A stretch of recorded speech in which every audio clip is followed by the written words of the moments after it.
Halo, assalamualaikum warahmatullahi wabarakatuh. Perkenalkan, nama saya Wiratnalina Salsabila. Saya dari kampus Universitas Nahdlatul Ulama Blitar. Di sini saya akan menjelaskan apa yang telah saya dapat di program KMMI 2021 ini. Saya ambil program data mining. Nah, jadi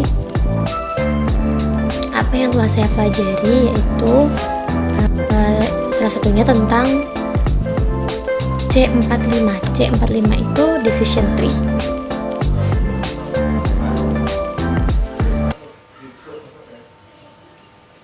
Nah, yang pertama kita akan import library-nya.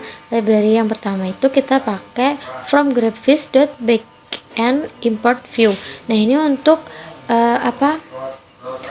untuk menampilkan gambarnya atau view.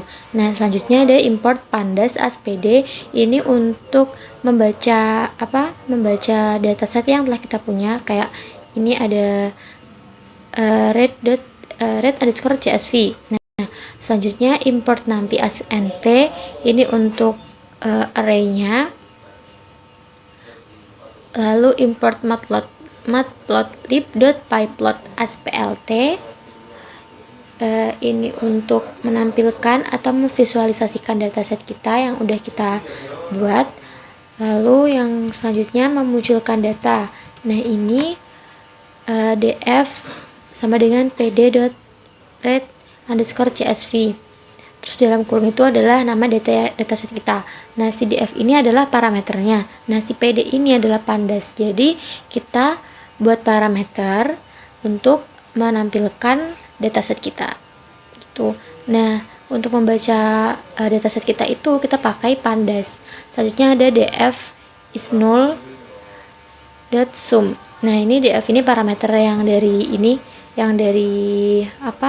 pandasnya ini kan kita udah buat. Jadi inisialisasinya dari dataset kita itu namanya df. Jadi kita pakai df ini. Lalu print df. Ini ada df info, lalu df describe, ini untuk mendeskripsikan data kita, ini untuk menginfokan data kita bahwa data kita ini udah benar. Lalu print df tpppk.unique. Nah, ini untuk memunculkan dataset kita yang bagian atributnya tpppk.unique. Kenapa kepakai unique? Soalnya dataset ini berbeda dari dataset yang lain. Kayak di bawahnya kan ada df jkpst.unique. Nah, ini beda lagi sama yang tpppk. Nah, ini beda, makanya di belakangnya dikasih unique. Ini sampai bawah juga sama. Lalu setelah itu from sklearn preprocessing import label encoder. Nah, dari sklearn ini kita import label encoder. Nah, di label encoder ini fungsinya untuk merubah label yang tadinya berupa huruf jadi berupa angka. Nah, ini kita pakai parameter enc atau encoder.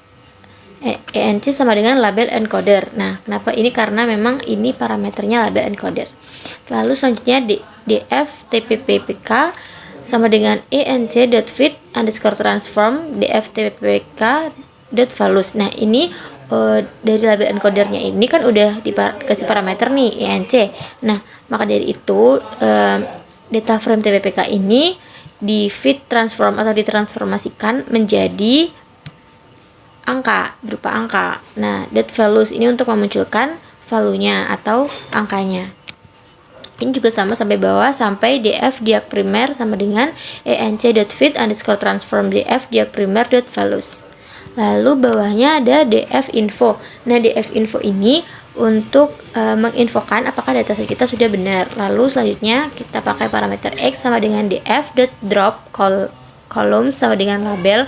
Nah, di sini kita pakai si label. Di sini ada atribut namanya label. Nah, ini kita drop atau kita hapus beberapanya. Lalu yang y sama dengan df label. Ini berarti yang y itu dari data frame berupa label. Lalu from sklearn dot model underscore selection import train test split. Ini untuk memisah-misahkan datanya, kan data kita bukan memisahkan apa ya, kalau di decision tree itu kayak percabangannya ada berapa gitu.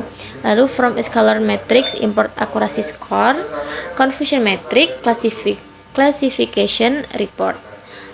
Lalu from a scalar import tree. Nah, dari escalon kita import tree atau kita import pohonnya itu. Lalu import graphics ini untuk menampilkan si pohonnya itu.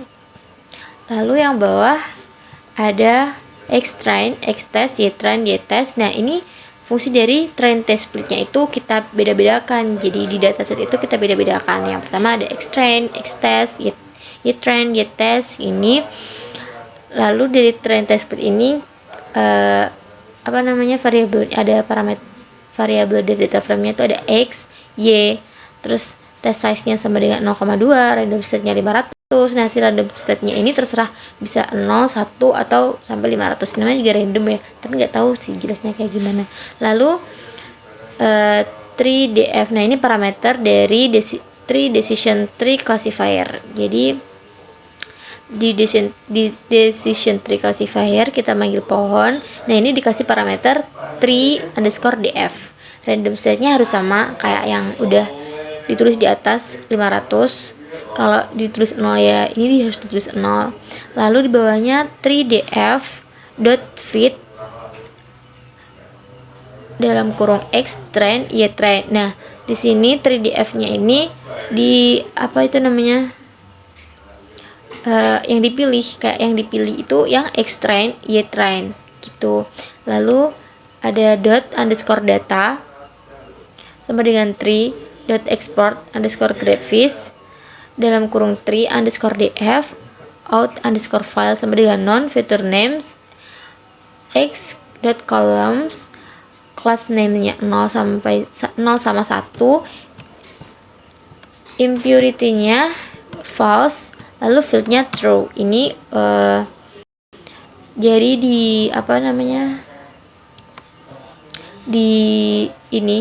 di tabel kita itu nanti ada true sama false. Nah, ini class name-nya 0 sama 1 gitu. Kalau 0 itu mungkin yang false, kalau yang 1 itu mungkin true kayak gitu. Lalu yang graphics.source.data.